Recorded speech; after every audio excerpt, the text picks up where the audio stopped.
ke wala ke to ni ha la ke de ko mu pa tara ma khai ma de ni ja na ye ha wa le awara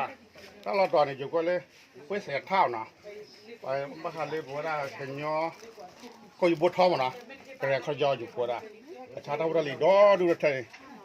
ara mu pa tara ma de mi ha ba phi da ke he ki ba ja lo sa ma wa ra me ra ke kho jo me ra ba ke nya ko yu bo tho ma me ra ba ke nya ke lu ka la ma na mu ba phi pu tara ma le TikTok ko ke ra me ha ke he ha da he ar ko bona ai ta khai awaraนี่เราเล่นหมอนอ่ะประมาณว่าประมาณเขาเราบอกก็อยู่โบมาไหนเรื่องนี้เนี่ยมาเรื่องนี้เรื่องนี้เรื่องนี้ที่ตัวตัดใครไหนตัดใครเนี่ยแกจะมาพลอดเราดอกกันละไอ้ใครเนี่ยพลอดข้อปามันนะถ้าพูดถึงดอกดูเถอะนะอินทินาดีเราเป็นคนเราเล่นเสร็จละไอ้เนี่ยชาลาดาดอกดูเถอะนะเดี๋ยวช่วยดมบุญด้วยวะนะนั่งวัดเจริญญาณเทวะเรื่องกี่ไรเยี่ยป้องประโยคด้วยเยี่ยป้องเรื่องกี่ล้อน่ะอย่างเวลาถ้าเกิดลูกเกิดได้มันตอนนี้ดอกดูเถอะอันนี้ขายอันเท่าไหร่นะฮะไปรายเดียวนะไอ้ถ้าให้ป้อหรอนะท่านนะนี่จะรับยกเราแต่บ้านแต่ยาไว้เลยเอาไว้โอ้ได้ยินไหมถ้าใครที่พี่อันนี้ยกแค่ไหมเท่าไหร่นะอ๋ออันนี้เนี่ยว่าได้อาเกว่าเลื่อนล้านนอนละเลื่อนล้านอากาศมันอะไรทวินทวนนอนถ้าใครเดี๋ยวโบนี่สปอยจะชี้หน่อยมีให้หาบ้านให้ปุยพี่เสียแล้วเนาะแล้วพอเล็กกว่าเราเล่นทำยังไงใช่เนาะเล่นก็ดูราคีมาเลยvery beautiful นะสวยมากนะมันมาขายกุ้ยยานะ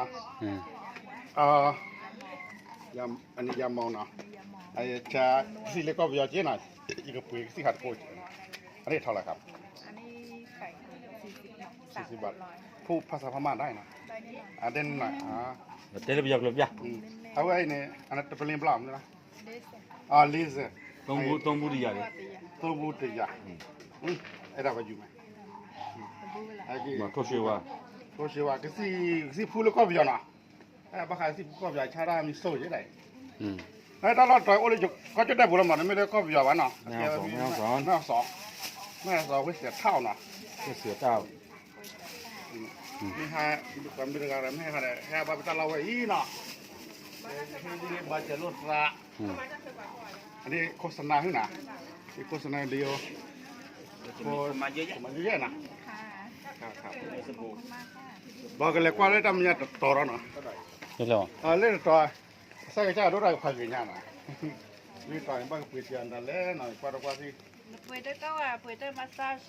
อ๋อนี่เนี่ยมันแข็งนี่จีนโลนี่ถ้าขัดปะชีจีได้ปะจีได้แกะนาปาลีไอ้เนี่ยปะชีโลนะจีไม่กี่ข้าวกี่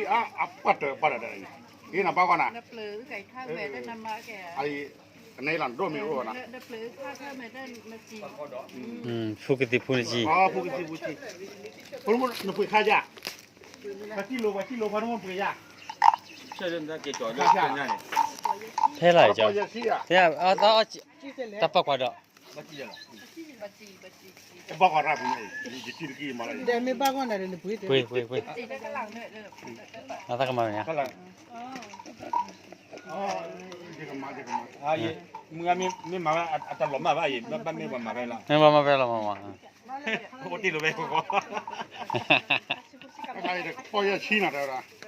ว่ากิโลน่ะบ้าปุ๋ยขึ้นแล้วล่ะกี่ข้อกี่อาใจบ้านไม่กินอะไรเนี่ยบลักอีกอาจารย์น่ะ thank you เนี่ยthank you เอาแบบแหลงเนี่ยยอดเลสซาลาวินสารวีไม่สามแลสซาลาวินเลยพัดที่กินอยู่ดูตาก็หาเลยตาจีโร่เลยตายี่ไปตาจีโร่มีอะไรบอกไปลูกก็ดีลูกก็น่าจะแล้วที่บ้านไม่ได้จะล้มมาแล้วมีกี่แบบพัดที่นั่นล้มมาอ๋อเลยชิคายมาทำยังไงล้มมาแค่ชินเอาล้มกันเนี่ยเลยดีเป็ดดีได้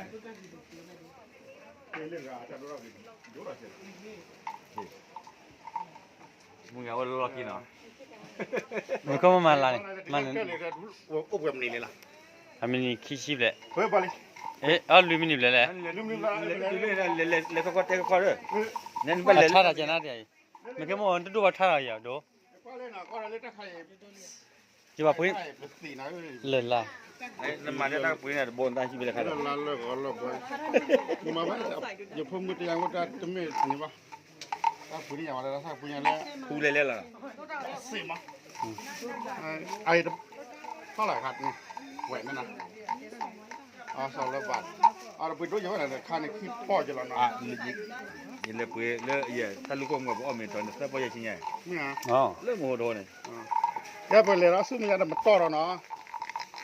เราซื้อมาจะมาต่อ လေကမှာတူရကေတော့ဒီနန်တဲ့ဟမ် กันเนาะก็บดเอาหมดอ๋อนี่เงินแค่ไหมพี่เจ้าเนาะ112.5อยู่เท่าไหร่เนี่ย450 บาทอ่ะคนรู้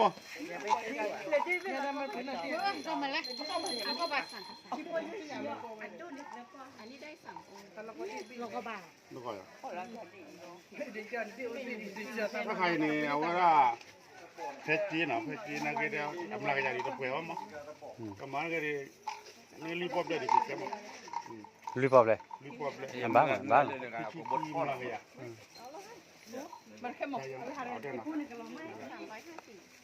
หลังนะฮะเอาได้ครับแกไปเลยว่าเราซื้อมาอย่างเดิมมาต่อได้เลยนะนี่ก็ท่านอ่ะที่สุดนะโอ้ละพอเดินนะครับ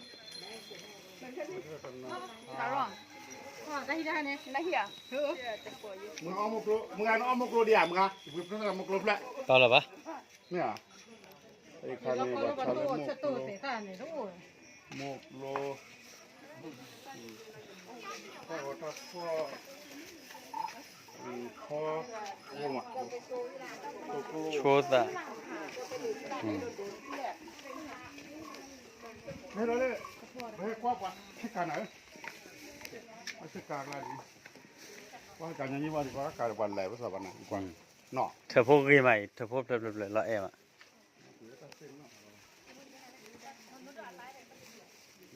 เอาเลยว่าน้องกา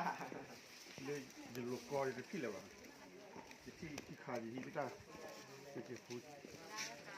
อันนี้เป็นโมบายค่ะ โมบาย ค่ะ เป็นทองเหลืองค่ะ อ๋อ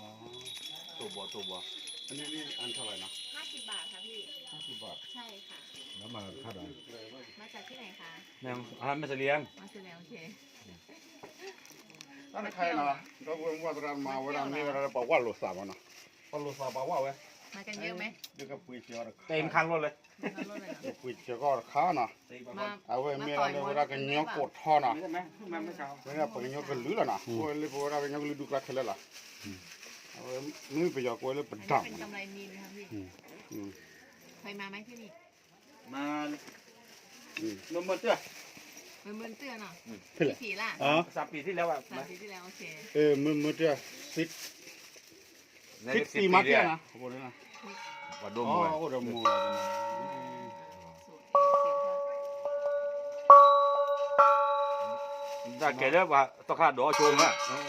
น้ำมันร้อนเลยก็ไปเยอะเลยเราปุยหมูแล้วก็ไปเยอะนะแล้วก็เราปุยดอสโซ่รอเลย เนี่ยผ้าขาวม้าก็มีนะ มีสโลงด้วยนะคะ สโลงพม่า ချက်တာကျန်တယ် ไม่ช้า ကောလဝါဟဲပွေတော့ဒူးနော် อัน ဒီ นั้น လို เย็บให้เรียบร้อยแล้วค่ะ พี่ลองกลางดูได้ค่ะพี่ อันนี้เท่าไหร่ก่อน 200 บาทค่ะพี่ 200 บาทก็กะ ใช่ค่ะ 200 ค่ะ ก็ไปย้อน ค่ะพี่ ปานดี มือเนาะ เวลาซักนี่มันจะนิ่มนะมันจะเย็นกว่านี้ ချာရတာလား ปานดี มือซาโรปะ มีพวกแม่เหล็กติดตู้เย็นด้วยนะคะ แล้วก็มีที่เปิดขวด แล้วก็จะมีพวกพวงกุญแจ แล้วก็มีที่ติดหน้ารถด้วยค่ะ แล้วก็มีพวกสบู่พม่าเป็นสบู่หอมดอกมะลิ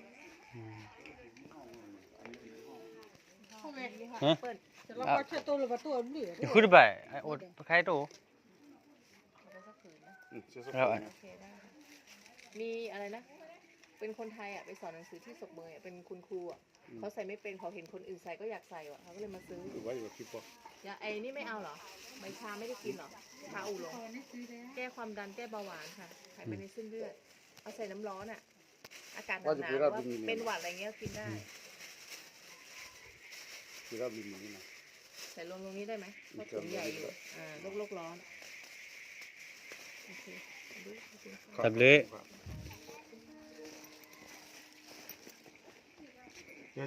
Jo li ma azida pa na pa ni ma အမလီ ai ne te ra na pa le นาโปว่าตัวอาจจะนี่ปะ to ate ni ma ตัวอาจจะนี่ปะนาโป na po na ไปยาสมุนไพรดีค่ะแต่พายดีคือค่าตะโปเป็นตัวเมืองเป็นตัวกระดูกไม่เหนื่อยอ่อนร้อนไม่เหนื่อยติดตู้เย็น na ha ti တမျိုးသားကပရာ တပြပြစားကလား tu ala zero wa bala na ke pi ha ta bi la ra mo ta ra ma na pe la na